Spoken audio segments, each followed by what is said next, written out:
বন্ধুরা good evening, welcome back to my channel কথা lifestyle. তো গাইজ আজকে হচ্ছে বাড়ির জন্য একটা জিনিস কিনতে যাচ্ছি, মানে দেখতে যাচ্ছি, পছন্দ হলে কিনেও নিতে পারি।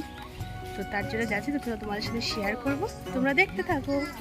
তো গাইজ আমরা প্ল্যাটফর্মে চলে এসেছি, তো টিকিট কাটা হয়ে গেছে, আমরা ট্রেনের অপেক্ষা করছি। গেট পড়ছে, বাট কোন দিকে ট্রেন আসবে গো? তো মনে হয় এদিকেরই ট্রেন আসতে চলেছে। তো চলো একেবারে আমরা মধ্যমগ্রাম গিয়ে দেখা করছি তোমাদের সাথে। আমরা মধ্যমগ্রাম যাচ্ছি জিনিসটা কিনতে। আমরা কি আজকে কিনে ফেলবো জিনিসটা? আজকে হবে, কালকে আসবো, আজকে দেখে আসবো, পছন্দ করে আসবো। ও আজকে আমরা পছন্দ করতে যাচ্ছি, যদি ভালো লাগে কিনতেও পারি, কোনো সিওরিটি নেই। তো যাই হোক, তো দেখো আমরা মধ্যমগ্রাম গিয়ে তারপর তোমাকে দেখাচ্ছি, তারপর আবার ব্লগটা স্টার্ট করছি।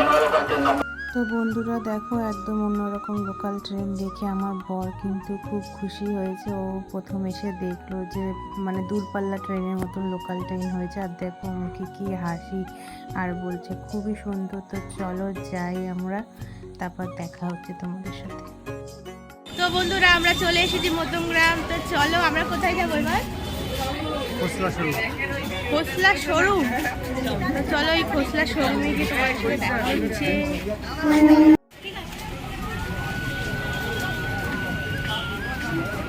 কি নমস্কার করুন। তো ফাইনালি আমরা খোসলা শোরুমে এসে গেছি। তো দেখো এই যে শোরুমটা। তো চলো আমি আর মা দেখো আগে এগিয়ে যাচ্ছি। তো আজকে একটা ফ্রিজ দেখতে আমরা এসেছি, তো দেখা যাক যদি ভালো লাগে তো কিনেও নিতে পারি। তো দেখো এখানে কত কিছু রয়েছে, আর কি ভালো লাগছে দেখতে, মনে হচ্ছে যেন সব কিছু কিনে নিয়ে বাড়ি চলে যাই। তো আমার এখানে মিক্সিগুলো খুব পছন্দ হয়েছে, তো বললো এখন তো বাড়িতে মিক্সি আছে, পরে কিনবো ওখানে। তো বন্ধুরা আমার শরীরটা কদিন ধরে খারাপের জন্য আমি কন্টিনিউ ভিডিও আপলোড করতে পারছি না, তো তোমরা কেউ কিছু মনে করো না, আমি আবার কন্টিনিউ ভিডিও আপলোড শুরু করব। তোমরা সবাই আমার পাশে থেকো। তো দেখো আমরা ফ্রিজ দেখা শুরু করে দিয়েছি। তো প্রথমে এই ফ্রিজটা দেখছি, তো মোটামুটি পছন্দ হয়েছে, মানে অতটা চোখে লাগেনি। তো ভাবছি কোনটা দেখা যায় কোনটা দেখা যায়। তো এরম করে পুরো ফ্রিজের সব কিছু সব জায়গা খুলে খুলে দেখছিলাম। তো চলো দেখি কোন ফ্রিজটা পছন্দ হয়। তো দেখতে পাচ্ছি এখানে তো অনেক রকম ফ্রিজ আছে, তো কোনটা নেব, কোনটা ভালো লাগছে, কোন মানে সবকটাই চোখে ভালো লাগছে, আবার সবকটাই ভালো লাগছে না চোখে, কোনোটাই মানে বুঝতে পারছি না যে কোনটা নিলে ভালো হবে। তো আমরা সবকটাই ফ্রিজ দেখছি, জানো বন্ধুরা এখানে 1,20,40,000 টাকারও ফ্রিজ আছে। তো ওই ফ্রিজটা দেখে তো অবাক আমি, এত সুন্দর ফ্রিজ ছিল ওটা কিন্তু দারুণ ফ্রিজ ছিল। তো জীবনে কোনো দিনও যদি ভাগ্যে হয় তো অবশ্যই আমরা ওই ফ্রিজটাও একদিন কিনবো। তোমরা যদি আমাদেরকে এরকমভাবেই ভালোবাসতে থাকো, আমাকে এরকমভাবেই ভালোবাসতে থাকো, তো একদিন তোমাদের ভালোবাসায় আমি ওই একটা ফ্রিজ কিনবো আমাদের ঘরে। তো দেখো এখানে ওখানকার যে লোকজন ছিল, যে কি বলে ওদেরকে, যারা কাজ করে, তারাও খুলে খুলে দেখে যাচ্ছিলো, যে বলছিল কোন ফ্রিজটা কি কাজ করে, কত লিটার, কীরকম কী জায়গা, সব কিছু দেখাচ্ছিলো। তো সেরকম একটা পছন্দ হচ্ছিল না। তো তারপর দেখো ইনি ওই ফ্রিজের বিষয়ে বোঝাচ্ছে। তো এনারা দেখছে, কিন্তু সত্যি কথা বলতে মোটেও পছন্দ হচ্ছে না। মনে মনে দেখছি কিন্তু ভালো কোনোটাই লাগছে না। তো এর পাশে একটা ফ্রিজ আছে যেটা দেখে আমার প্রচণ্ড ভালো লেগেছে। তো আমি কিছু বলছিলাম না, দেখছিলাম ওরা কোনটা পছন্দ করে, তারপর বলবো। তো যাই হোক, তারপর দেখতে দেখতে দেখো ভালো করে ফ্রিজের বিষয়ে বোঝাচ্ছে। তো বন্ধুরা আমাদের এই ফ্রিজটা পছন্দ হয়েছে, আমরা কিনতে এসেছি ফ্রিজ। তো দেখতে পারো ফ্রিজটা দারুণ, ভেতর থেকেও সুন্দর। আমি চাইলে এটা অফ করে রাখতেও পারবো, আর এটা হচ্ছে কনভার্ট করতে পারবো, ডিপ ফ্রিজও করতে পারবো বা নর্মালও করতে পারবো, তাই তো? আবার আইসটা খুলে নিয়েও আসা যাবে। তো আমাদের এই ফ্রিজটা পছন্দ হয়েছে, তোমাদের কেমন লাগছে অবশ্যই কমেন্টে জানিও। তো এই দেখো টোটাল লুকটা। তো চলো, কেমন লাগছে? দারুণ লাগছে, এই ফ্রিজটা আমাদের পছন্দ হয়েছে। তো মায়ের এই ফ্রিজটা পছন্দ হয়েছে, তো আমরা এই ফ্রিজটা নেওয়ার চিন্তা ভাবনায় আছি। তো চলো দেখা যাক কি হয়। তো জানো গাইজ, মেয়ে মানুষ মানে শপিং করতে গেলে কোনটা ছেড়ে কোনটা দেখবো বুঝতে পারি না। তো এখানে দেখছিলাম ওয়াশিং মেশিন, তো ওয়াশিং মেশিনও আমার একটা কেনার ইচ্ছা আছে, কারণ বাড়িতে জামা কাপড় আমি কাচি, একটা ওয়াশিং মেশিন হলে তো খুবই ভালো হয়। তো ওপরের ঘর কমপ্লিট হলে একটা ওয়াশিং মেশিন আমি নেব। তো বন্ধুরা তোমাদের যে ফ্রিজটা দেখিয়েছিলাম আমরা ওটাই নিয়েছি। তো এখন সব ফাইন্যান্সের জন্য সব কিছু কাজ চলছে। তারপর আমি তারপর বাড়ি নিয়ে যাবো। তারপর আবার বাড়ি নিয়ে যাবো, এটাই হচ্ছে কথা। তো আমার ফ্রিজটা তো দারুণ পছন্দ হয়েছে।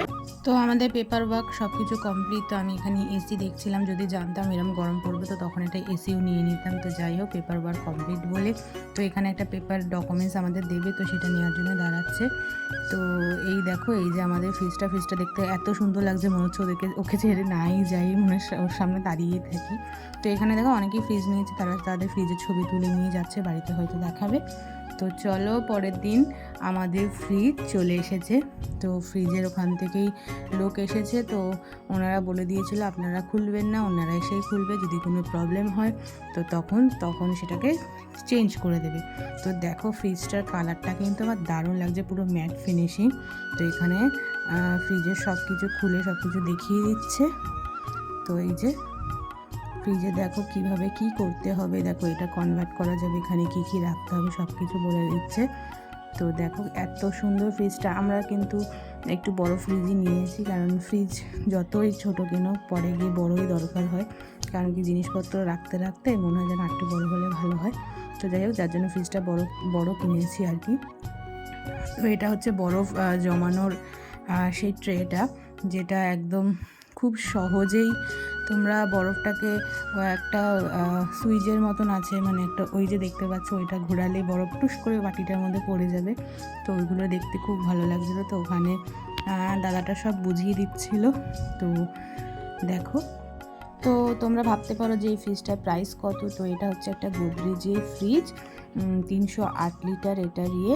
তো যাই হোক, এটার দাম নিয়েছে 37,000 টাকা। তো দেখো ফ্রিজটা কিন্তু দেখতে দারুণ, আমার তো এত পছন্দ হয়েছে, মানে কি বলবো, আমি এটাকে কিন্তু খুব যত্নে রাখি। তো দেখো এখানে কনভার্ট করার জন্য যা যা নিয়ম আছে সব বলে দিচ্ছে, যে কোন টাইমে কোনটা কনভার্ট করতে পারবো, কোনটা অফ রাখতে পারবো, কোনটা অন রাখতে পারবো, সেগুলো সব দাদাটা বুঝিয়ে দিয়েছে। তো বন্ধুরা, তোমাদের কেমন লাগলো আমার এই ভিডিওটা তো অবশ্যই কমেন্ট করে জানাবে। তো ফ্রিজটা কিন্তু সত্যিই খুব ভালো হয়েছে। গোদরেজ কোম্পানির ফ্রিজটা প্রথমবার নিলাম, তো গোদরেজ কোম্পানিটাও বেশ ভালো, ফ্রিজটাও দারুণ। তো চলো, এখানে ভিডিওটা আজকে শেষ করব। তোমাদের কেমন লাগলো আমাদের ফ্রিজটা, আমার এই ব্লগটা, তো তোমরা সবাই কমেন্ট করে জানিও। আর আমাকে কে কে মিস করছো সেটাও কিন্তু জানিও। আমার শরীরটা একটু খারাপ বলে আমি তোমাদের সাথে রোজ ভিডিও দিয়ে গল্প করতে পারছি না। তো তোমরা কেউ মন খারাপ করো না, আমি খুব শীঘ্রই আবার কন্টিনিউ ভিডিও দেওয়া শুরু করব। তো কেউ যেও না, সবাই থেকো, সবাই এরকমভাবে ভালোবাসা দিও। তো চলো, টাটা, আবার দেখা হবে নেক্সট কোনো ভিডিওতে। তোমরা এই ভিডিওটা ভালো লাগলে কিন্তু লাইক কমেন্ট শেয়ার করতে একদম ভুলবা না। অনেক অনেক ভালোবাসা দেবা। আর যারা যারা অনেক ভিডিও আমাকে রিকোয়েস্ট করেছো, তো চিন্তা করো না, আস্তে আস্তে আমি তোমাদের সব কটা রিকোয়েস্টেড ভিডিও আপলোড করব। তো সবাই পাশে থেকো, সাথে থেকো, আর দেখতে থেকো আমার। Ready, 1 2 3 start. এটা কি আছে?